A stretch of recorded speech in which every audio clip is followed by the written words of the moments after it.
Welcome back to U Sports. I'm here with my friend Caitlin. And I am here with my beautiful friend and co-host Spencer. Wait, she's beautiful too. It's fine. I just die. Okay. We're so happy you're here. And we're so happy to be here. And we're so happy to be talking not just a regular basketball today. We're talking about football. Today, we're literally gonna give you a quick ol' NFL preview. A little taste, a little snack. A little snack. A little nibble. Just like a quick little appetizer to the NFL. Just to whet your appetite. Ew, I hated that.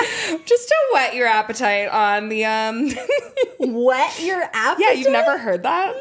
That's a saying. That's definitely a saying. Okay. I promise. I'll Google it later. Anyway, we're rambling. This has nothing to do with NFL. But I have a Broncos shirt is what I was trying to say. You just can't really see it because of my nice laptop here. EU Sports sticker coming soon. Coming soon. We're going to look into the NFL, kind of what that looks like for this season. Okay, sorry. Oh, I was dancing. No, you're good. You got serious. She's set. Okay. Go, girl. We are going to be looking into this season of the NFL, kind of what that looks like, who to look out for, what teams we're excited about. She is a Cowboys fan. Sad. Ow. Tear. Ouch. Always a big ouch. Yeah. I'm a Broncos fan. Born and raised. I love to support the hometown teams. As you should. And I have like some friend connections to the Broncos. So we're gonna go to I'm gonna be at the games. We I'm gonna be there. Whoever we want, baby. And I'm gonna be crying. I mean, I'm supporting two not great teams. So it's like me with the Wizards. Yeah. I mean, I don't think anyone can hate on me for liking the Cowboys and Broncos because it's not the Chiefs. So. But either way, so I'm going to be talking a little bit more about the Broncos than most other teams because obviously that's my team. I look into them quite a bit. I enjoy them. Love them, obsessed with them, will be their quarterback one day. Do you hear me? Sir Sean Payton, John Elway, other owners and GMs and shiz. Do you hear me? She's ready for men to tackle her now. Oh, I actually would prefer a very good offensive line so I don't get sacked. And if you didn't watch the first episode that we filmed, then go back and watch it and you'll get the joke. Yeah, you'll understand. So it's not an inside joke. Yes. Well, it's an inside joke between all of us. Secrets. New friend secrets. Secrets are so fun. Oh my God. I love it. But yeah, so I'm going to look a little bit into, or I'm going to talk a little bit about the Broncos. She's going to go a little bit further into the Cowboys. And you want to know why? Because this is our show. And so they may not be the best teams, but we want to gab about them. And so you'll love it if you're a Broncos and Cowboys fan. And if you're not, we'll, put something in the description so you can skip through. Or you can listen to us yap about teams that you don't care about. Yes, but I promise, we are going to talk about some other teams too, but just not as in depth. We're just going to talk about teams we're excited about and things that we should be looking out for. An overview, kind of what we think next season's going to entail. Yep. Who's supposed to be the top dogs or the reigning top dogs because the Chiefs probably ain't going nowhere. Nope. Okay, and so that's actually where I'm going to start. Ooh. I mean, straight up, I'm going to go right the fudge into it because we have the Kansas City Taylor Swifts. The Kansas City Chiefs. The Kansas City Swifties? Yep. That's pretty much what they are at this point, which is okay because I am a Swiftie and a football girly. Football girly first, Swiftie second. But speaking of Taylor Swift and the Kansas City Chiefs, pretty much all I have to say is that I think that the Kansas City Chiefs and the 49ers are probably still going to be the teams to beat this year. I wouldn't say that either team has really gotten worse. Obviously, other teams in the league have worked on getting better because Kansas City Chiefs are going for a three-peat. They're going for three. They're going for another ring, baby. Yeah, I think that'll be the first time in NFL history a three-peat has ever happened, if I remember correctly. Sure. So with the Kansas City Chiefs going for a three-peat, a fun fact, because we know I come with factual statements over here. And they're usually correct. Almost always. Pretty much never, actually. But it's fine. This one is correct. The 8 teams that have won back-to-back Super Bowls none of them have ever made it back to the Super Bowl that third year. That's crazy. Yeah. So I think it'll be super interesting to see if the Chiefs even make it back. Yeah. Obviously, my Broncos are going to be really tough to beat. Just so tough. I don't know if they're going to make it past. Yeah. The Chiefs' dominant defense and Patrick Mahomes are definitely going to have Patrick Mahomes, Travis Kelce. Are definitely going to struggle against the Denver Broncos. Denver Broncos. And everyone knows it. Yes, but obviously, like I said, 49ers, Kansas City Chiefs are going to be the two teams to beat. But I also think that there are going to be some other teams that we're going to want to look out for this year. Like the Packers. I think the Packers have gotten a little bit better. I think the Lions they're gonna get the NFC Championship for the second straight season. Are gonna get there. Wow. Okay, so let me just tell you something. I'm a very emotional person, and the Lions, like, never having a Super Bowl and getting so close last year, I was devastated for them.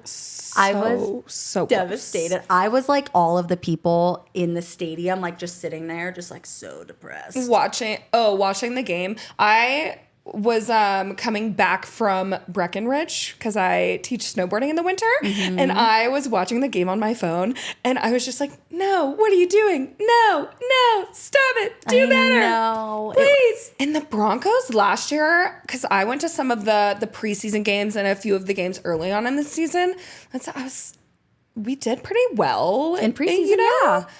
And then that Miami game happened.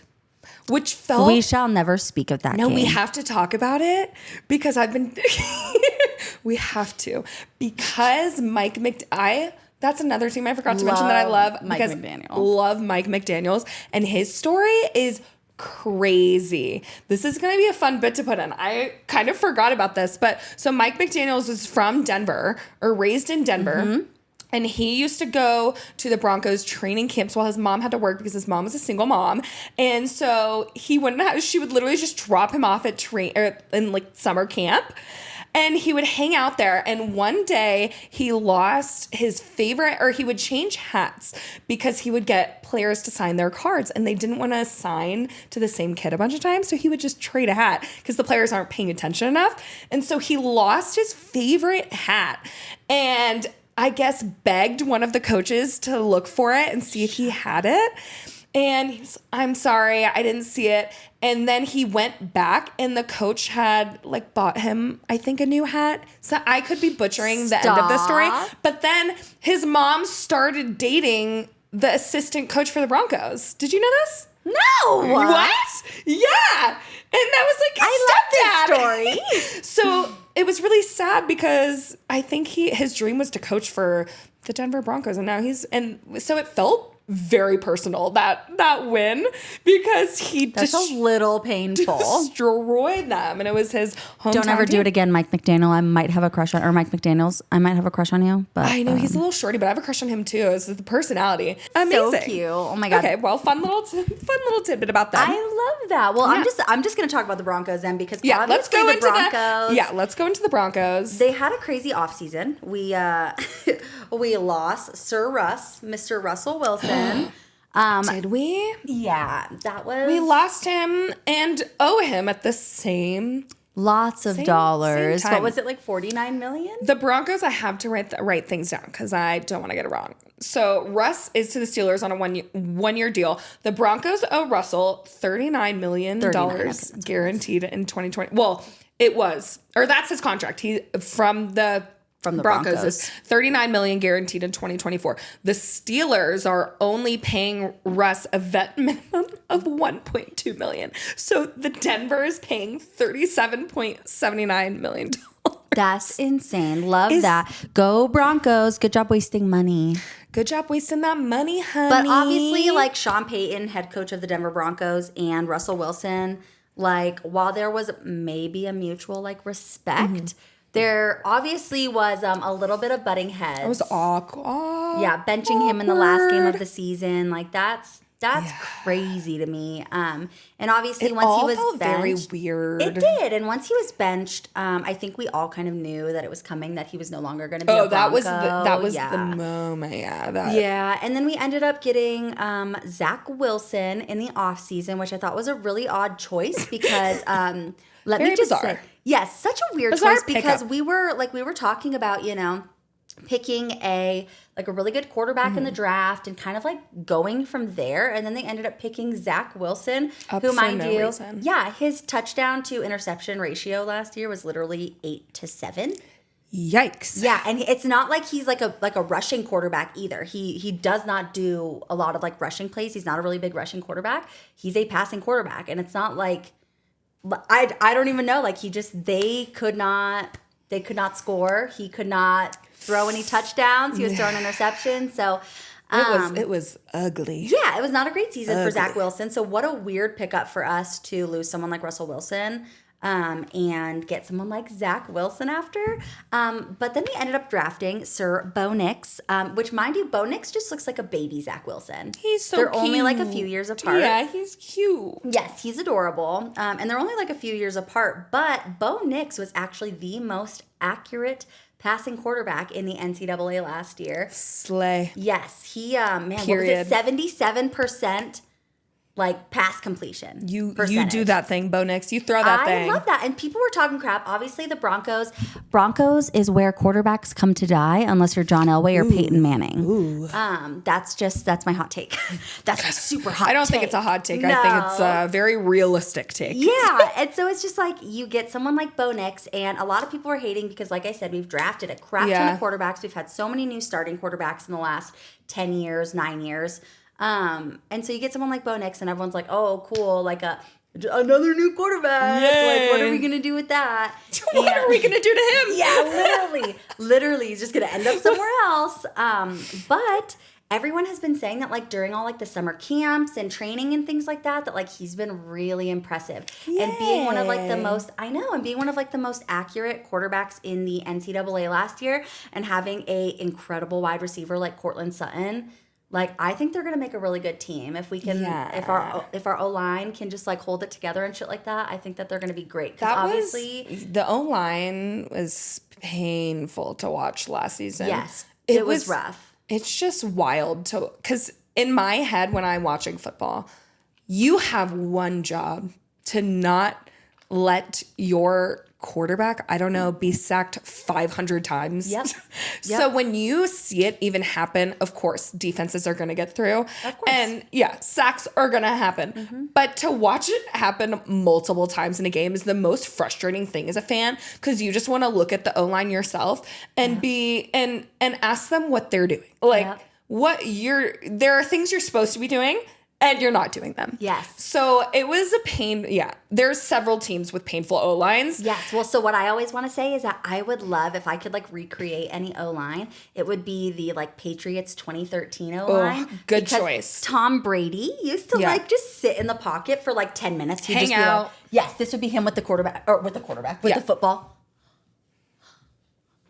Like, he'd just be chilling for like 20 minutes in the pocket. Taking and then sweet old time. And then, like, he had so much time in the pocket. He had so much time to like run around and make a play. Yeah. And that's just something that like not only Russell Wilson, but a lot of other quarterbacks in the Broncos have not had for a very long time. And so I'm excited for Bo Nix. I think that he's going to be a great quarterback. I think he's a very quick quarterback. He's an athletic quarterback, and he's a passing quarterback, which is what Sean Payton likes. And so I think Sean Payton will really be able to work with him. And I don't know, but I think he'll start over Zach Wilson.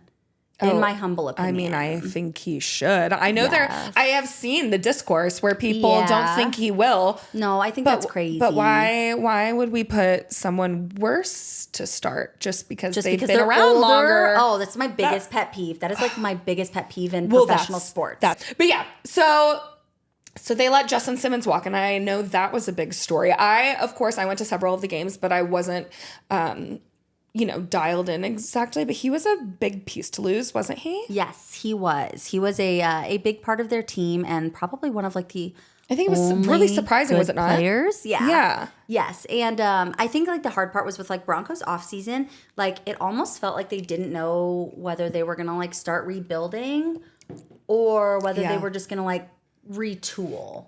Like, because picking up Zach Wilson was really weird, and they started letting go of like really good vets. I think and all things of like that, all of that happened in kind of the same time frame, and I just remember everyone being very confused. Yep. About what they were doing. Yeah, we don't know. Yeah. But I don't know. I think a lot of people are saying that the Chargers are going to be better in the AFC West than the Broncos this year. I disagree. I think it's going to be the Chiefs and then the Broncos. Not that the Broncos are going to be great, but I do think that they are going to be better. Because I don't think that the Chargers got much better, and I think that the Raiders are still butthole. So sorry.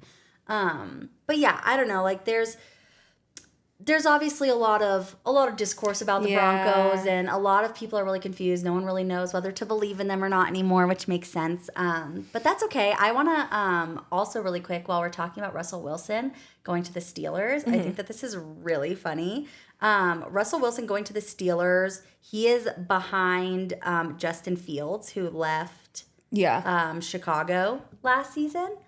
And Justin Fields is what, like 24 years old or something like that. And so apparently Russell Wilson and Justin Fields are like competing over like that starting quarterback position, which is like so sad for Russell Wilson. I mean, you're like one of the best quarterbacks. Is it really sad when he's getting paid what he is? No, he's fine. I don't feel too bad for him at all. Going back to the Chargers not, getting super, I mean, they lost Keenan Allen, Austin Eckler, and Mike Williams over the offseason. Yep. So I think if we do get Bo Nix in there and he works, well, and we fix some of those issues that we had last season, then I think they could compete to be the second. I mean, it's always competing right now as long as Patrick Mahomes is with the Kansas City Chiefs to be second in the AFC West. Correct. Yep. So I agree completely. And that's like, I'm okay with that. Like, if we have to fight for wild card positioning or like whatever, I don't really care. But speaking of Keenan Allen, you just mentioned him. Mm-hmm. Keenan Allen went to the Bears. Keenan Allen is probably one of the best receivers, I would say, currently in the NFL. He's not better than CeeDee Lamb, but he's good. He's not one of the best. One of. Maybe. Keyword. Cortland Sutton is probably better than both of them. Sorry, no offense. Anyway. Let's not tell lies, Caitlin. You know how we said in our first episode, if we were wrong about something, you could tell us. Well, I'm telling you. Thank you so much, Mom. I'm telling you now. Thank you. This is so cute. I'm so glad. I'll learn. I'll learn and be better. Yeah. Oh Do better. God. Do better next time. Thank you. I'm sorry. I love you. It's okay. I'll just cry about it later. I'll let you have your opinions. Yeah. Okay. Thank you. Even if they're your wrong opinions. Okay. So Keenan Allen went to the Bears. Tell us about Bears obviously lost Justin Fields, as I was just saying. He went to the Steelers competing with Russell Wilson, Another blah, blah, big blah. Yikes. Yes, but the Bears got the number 1 draft pick in Caleb Williams. Which, yeah, they did. Yeah, they did. We love Caleb Williams. And he is a fantastic quarterback, a fantastic passing quarterback as well. Heartbreaking into his season. I know. Sad for him. Sorry, continue. It's okay. Sad day. But, Sad day.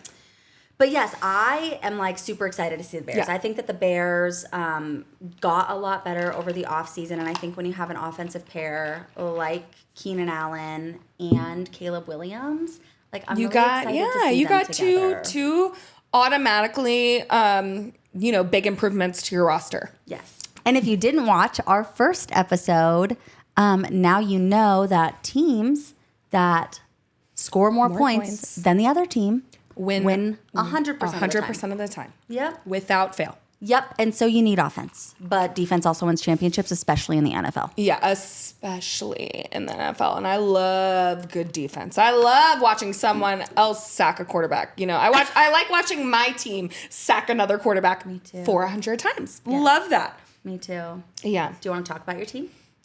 Do you want to tell me about the little cowgirls? Boys. I'm so sorry. My little cowgirls, yeah. If they put me out there, I promise no one's touching a hair on Dak Prescott's head. I'm gonna tell you that right now, okay? Every time. Okay. So I was a Powder Puff football queen in high school, and the way that my school did it was the freshmen and juniors and sophomore and seniors. So I mean, we alternated, whatever. Yeah. And our football coach was the coach of one, and our head varsity basketball coach was the coach of the so other. random. But anyway, I was always a linebacker, and let me tell you, I grabbed those flags. I grabbed them so good, and I will never forget when I would get one, they'd be like, "Is that Spencer Hayes?" Because I'm a cheerleader. I should, you know what? So they could put us both in, and immediately we're doing way better. I was very depressed the last season, Caitlin. You want to know why? Because I heard Cowboys fans had a tough one. Tough run. We started out doing so well. I said, this is the year. I said, we're getting another Super Bowl, baby. It's been too long. It's been too long. And Did you really say that? Yes. What? I probably have a tweet. I said, I don't like how much you're laughing. I'm so sorry. It's not Why funny. are you laughing at me? I love you. I believe in you, baby girl. Yeah, so I was very, very confident, and I have some strong notes, which is why I'm looking at my computer. But I mean, we had that wild card upset, which was really, really bad because their run defense in that last game was non-existent at all. The tackling battle between two teams, they had 12 broken tackles and we had 6. And that's just demoralizing in itself. And the Cowboys' other issue this year was penalties. So Dallas is the most penalized team as it stands in the NFL. 102 penalties through 14 games. Do better. I'm looking at you, Dallas Cowboys. Follow the rules, Ouch, Dallas boo, Cowboys. Tomato. If you want to be a contending team, you can't be doing stupid shit. You should talk to the Broncos about that. Yeah. What if you want to win a Super Bowl, you can't have poor discipline, which is what they had. Absolutely. There's nothing that makes me angrier watching an NFL game than something as stupid as an offsides call or false start. How long have you been playing this game, boys? Okay, on the same topic. Yeah. Holding, like some of the holding. I'm sorry. I wasn't holding. Yes, you Face were. mask. Face And then they're like, oh, me? Yes, you silly Me? goose. Little me, I didn't touch him. And then the replay, they're like, they have both hands on him throwing. Yes. So I hate poor discipline because, in my opinion, how long have you been playing this game? An offsides call? Have you not been lining up on the field for, I'm sorry, probably 10 plus years, more for 20 most, plus. 20 plus? So, wow, I got really angry. I got really heated. But Can you take a breath, please? Yes, that was a lot. But that was, that's one of my issues with the Cowboys. And Cowboys are in a weird spot. They can't tell if they're transitioning. They can't tell what they're doing because they obviously get close and then they fall apart at the end of the season. So there are 11 Cowboy veterans that are not guaranteed on making the roster right now. And there's a ton of pressure on Maisie Smith to prove why Dallas put so much money into him and was not getting like a huge value return in 2023. Yeah, not a lot of output. Yeah. So there's a new rookie, Marshawn Nealand, I believe is how you say it, who should be good for the Cowboys defensive line getting its act together. Obviously, he's a rookie, so you never know until we get there and until we watch until the season starts. But there's been another issue is the offseason. It's just weird. Same thing with the Broncos doing Zach Wilson. It's just odd. Their front office reminds me of the Denver Nuggets. So there's been no action on the upcoming contracts that they need to sign with Dak Prescott and Micah Parsons and CD Lamb. Yeah, there's been like a lot of like off-season, some talk. Drama. Which one was it? One of them like hasn't been showing up to camps or won't show up to practices or anything like that. Like until they finish his contract. CD Lamb has said he's been doing youth camps, but he has made it specific that he's not talking about contract like things. Okay. So, I don't know what Dallas is doing, but I mean, Lamb was all pro last season, obviously 135 receptions, career high. Yeah. And then Minnesota Vikings, their star, Justin Jefferson, just got a huge deal, 4-year, $140 million. And I think CeeDee Lamb is only getting $18 million this is his last season of his contract. Bitter. So he wants to be I think he said that himself, that he wants to be the highest paid wide receiver. And in my opinion, he should be. Don't let him go. Cortland Sutton should also be. If the Cowboys let CeeDee Lamb go, I will no longer be a fan because I don't know. But hot take. I don't know. I literally don't. I can't even think about it. But yeah, that would be a horrible loss. It would be a horrible. That would set them back like another 10 years.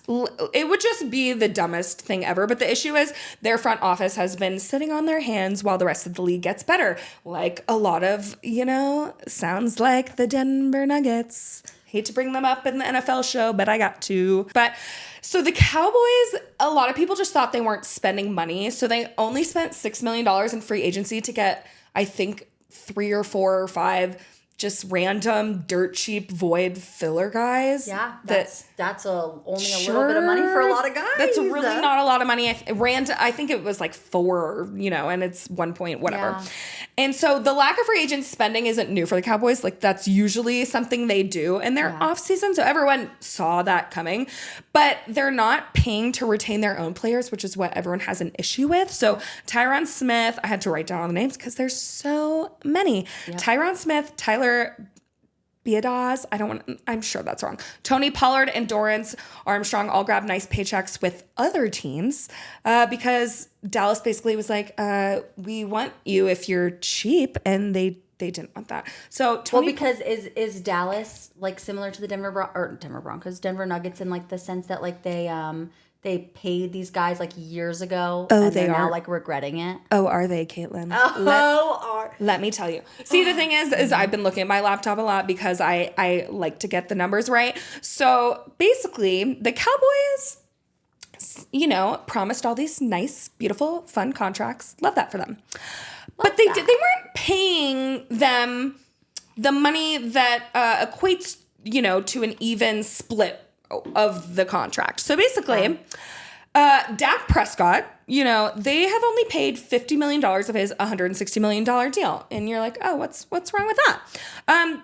This is the last year of his deal. That's what's wrong with that. So that's 31% they've paid that they're obviously going to have to fulfill. So, and that was just an example. There's, I think, 4 players that Cowboys have to account for $206 million for 4 players who aren't even under contract after the 2024 season, which is insane. Yeah, that's a lot of money. And painful. So, like, I wonder if, like, the way that they wrote their contracts, like, their last years were, like, the most guaranteed if, like, XYZ. I don't know what it is. I don't know what they're doing.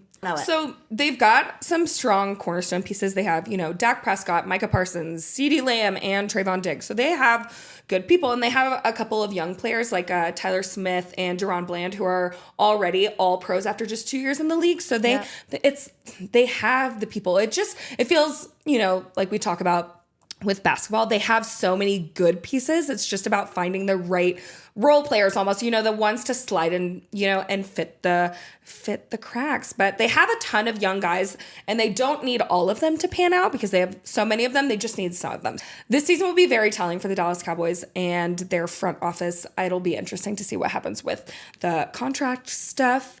Hopefully it doesn't all get figured out before we even post this episode, because that would be really awkward. I think, just like generally in the NFL, I think that you have like a lot of teams. I don't think that there's going to be too many surprises this year in terms of like teams coming out. Like a lot of Patriots fans, like Patriots are predicted to be, I think, the worst team in the league. Yeah, perhaps. Or is it the Panthers? Panthers and the Patriots are which feels kind of good. Yes, it does. After decades. Man. Yeah. By the way, there's nothing better to me than the Broncos Patriots, like mid 2000s to 2010s. Like that, what's it called? That rivalry. That is the best thing in sports to me. It was so much fun, but I do love to see the Patriots downfall now. as a Broncos fan. Not that we're doing any better. I mean, we are doing better, but Yeah. But either way, so I think that like the Patriots are still going to be ass. Drake May is not going to solve all your problems. I'm so sorry. I think the Panthers are still going to be bad. I have like Houston Texans with CJ Stroud. I think that he is going to probably bring them back to the playoffs. I think that they're going to be another team to beat. He was really fun to watch. Yeah, same thing with like Joe Burrow and the Cincinnati Bengals. I love Joe Burrow, and I don't all the ladies. Oh, Joe Burrow, Joey B, Joe Shiesty, Joey B, Joe Shiesty, Joe Burr. I loved the LSU team with him, and I love him and Jamar, and oh my gosh, I love the Bengals. I think the Bengals with Joe Burrow back will be a top contender. Yeah, and I am dying for Joe Burrow to come back and get a Super Bowl. You think so, or you want it? Want more it. than the Cowboys? Boyfriend over Cowboys? No, Cowboys first. But I just the more realistic option. I'm trying to be realistic, Caitlin. Valid. And I do think that Dallas and Washington are going to be kind of on each other's heels in that conference. I like that. And but yeah, having a healthy Joe Burrow back is a big deal. That is a big deal. I mean, they're going to be over the Steelers and the Browns. Boo, Cleveland, tomato. So I think it'll be Baltimore Bengals we're talking about the AFC North. Baltimore Bengals, Steelers, Browns. Yes, I agree with that because I was going to say I think that also like the Ravens and the Bills are probably going to be back on top in their respective. Ravens, killed it last year. I mean, Josh Allen is incredible. Oh my goodness. My friend texted me last night. I can't believe I didn't say this. Serena called me. My friend, I lived in Nashville before I lived here. If you're watching this, Serena, hey girl. Yeah, hi girl. She will. But she called me last night and the whole Bills team, or not the whole Bills team was at the place she works. That's she said Josh Allen was, of course, this has nothing to do with his football ability, was the nicest human ever. Hey, I will always love nice humans. Yes, I will always be a fan of like good humans, regardless of like their sports ability. Yeah. Like some or what team they play for. Yes, exactly. Yeah. I love that. So I mean, he's in his prime, so I'm not going to count against him to not win his division. Never. He was literally like in the running for MVP this year. They're talking about how he'll probably have a good chance next year, along with CJ Stroud, Pat Mahomes. Yeah, things like that. I think the Dolphins in the AFC East have the best overall roster. And I love Tua and Mike McDaniels. Too. I love that team. Can we talk real quick about Tua and the concussion protocol in the NFL? Save your brains, baby boys. Okay, my goodness, protect those noggins. My goodness, I mean, freaking rest in peace, Demaryius Thomas. I love and miss him more than anything in the entire world. But they said that could have been a reason that he literally just collapsed in a shower and died, just because of traumatic brain injuries that are not cared for. So if you are in the NFL, TBIs are serious. My brother had a TBI. They're not something to joke about. Yes. So if you are like a trainer or some sort of like, athletic trainer person in the NFL and you're listening to this, protect their brains, please. Please protect those noggins. Okay, because football is not worth it. So it's hard to pick against Josh Allen, when he's in his prime. But the Dolphins have a great roster, and I really enjoy watching them too. Tyreek Hill too. Who's also a terrible human being. Oh, fuck, I know. I hate that because he's one of my... I hate when players I really enjoy to watch on the field are terrible people. Yeah.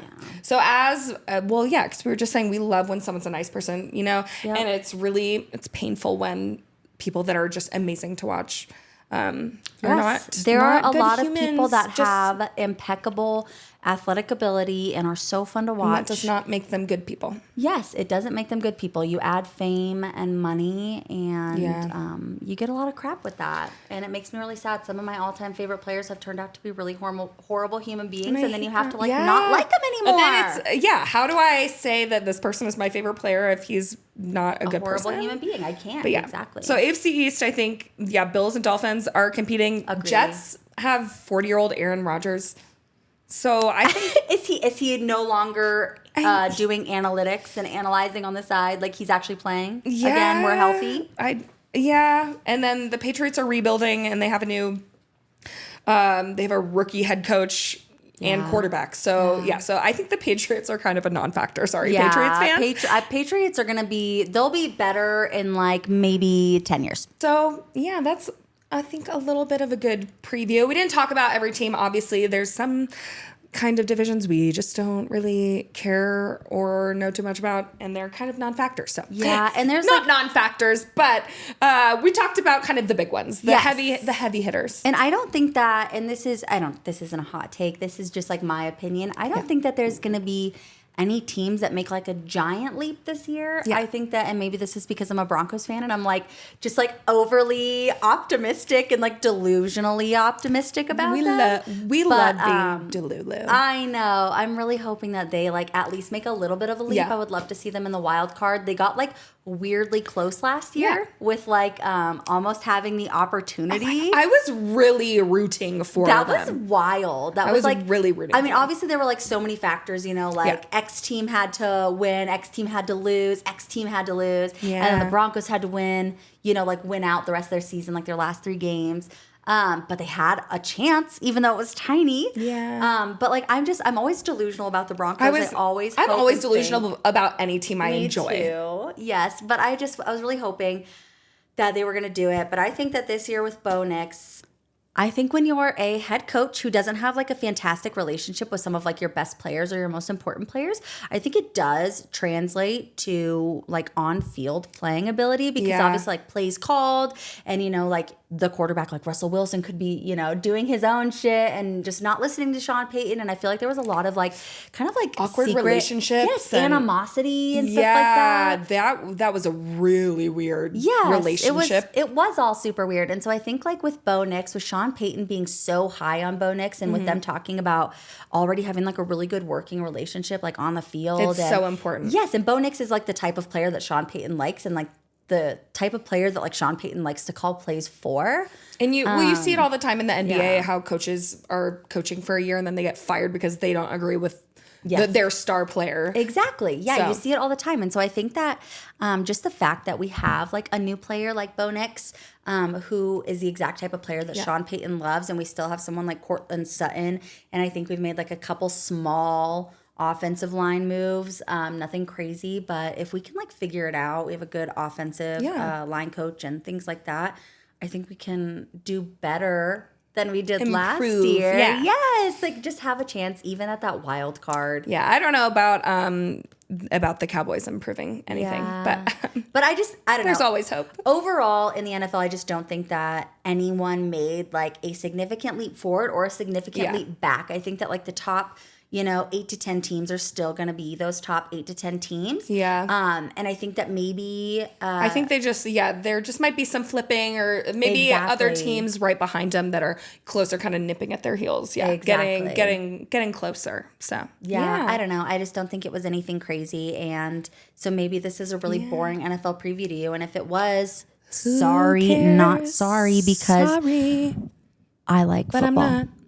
And football was my first love before basketball, because that's what I used to watch with my dad. And I still watch it with him, and we're Roll Tide, even though I didn't go there. We don't need to talk about it. Yeah, Roll Tide. So I have pictures of me when I was younger at Alabama games. Yeah, Roll Tide.